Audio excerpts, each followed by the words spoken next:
Hi മക്കളെ, 9 PM class കഴിഞ്ഞ് താഴേക്ക് എത്തി. ഇപ്പോൾ 10:30 ആയിട്ടുണ്ട്. ഞാൻ എൻ്റെ മേക്കപ്പൊക്കെ റിമൂവ് ചെയ്ത് വീട്ടിൽ രാത്രി ഉറങ്ങാൻ പോകുന്ന കോലത്തിലെത്തിയപ്പോൾ ചേട്ടൻ പറഞ്ഞു, ഒരു ഗിഫ്റ്റ് വന്നിട്ടുണ്ട്, ഇനി എനിക്ക് മേക്കപ്പ് ഇടാനൊന്നും വയ്യട്ടോ. അതുകൊണ്ട് നിങ്ങൾക്ക് അറിയാമല്ലോ ടീച്ചറുമ്മയുടെ പോലെ. അപ്പോൾ ഒരു ഗിഫ്റ്റ് വന്നിട്ടുണ്ട്, അൺബോക്സ് ചെയ്യുമ്പോൾ നല്ല മണമുള്ള ഗിഫ്റ്റ്. നിങ്ങൾക്ക് ഊഹിക്കാൻ പറ്റും എന്താണെന്ന്. പക്ഷേ എനിക്കറിയാം ആ മണം കൊണ്ട് ഇതെന്താണെന്നുള്ളത്.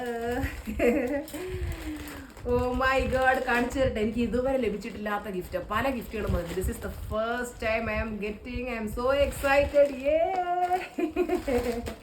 ഇത് 1 കിലോ ഉണ്ടാവും കേട്ടോ. 1 കിലോ കൂടുതലാണ് അതില്ലേ? അറിയില്ല എത്ര ഉണ്ടാവും അറിയില്ല. നല്ല പച്ച ഏലക്ക. ഇതെനിക്ക് അയച്ചു തന്നേക്കുന്നത് പ്ലാറ്റിനം മെമ്പർ ചന്ദ്രശേഖരൻ സാറാണ്. അപ്പോൾ അദ്ദേഹം ഇടുക്കിയിലാണോ? ഇടുക്കിയിലാണുള്ളത്. സാറേ എത്ര നന്ദി പറഞ്ഞാലും മതിയാവില്ല കേട്ടോ. കാര്യം ഇത്രയും നല്ല ഫ്രഷ് ക്വാളിറ്റി എന്താ പറയുക ഏലക്ക, പറയാൻ വാക്കുകളില്ല. നന്ദി മാത്രം. Thank you so much from the bottom of my heart. God bless you.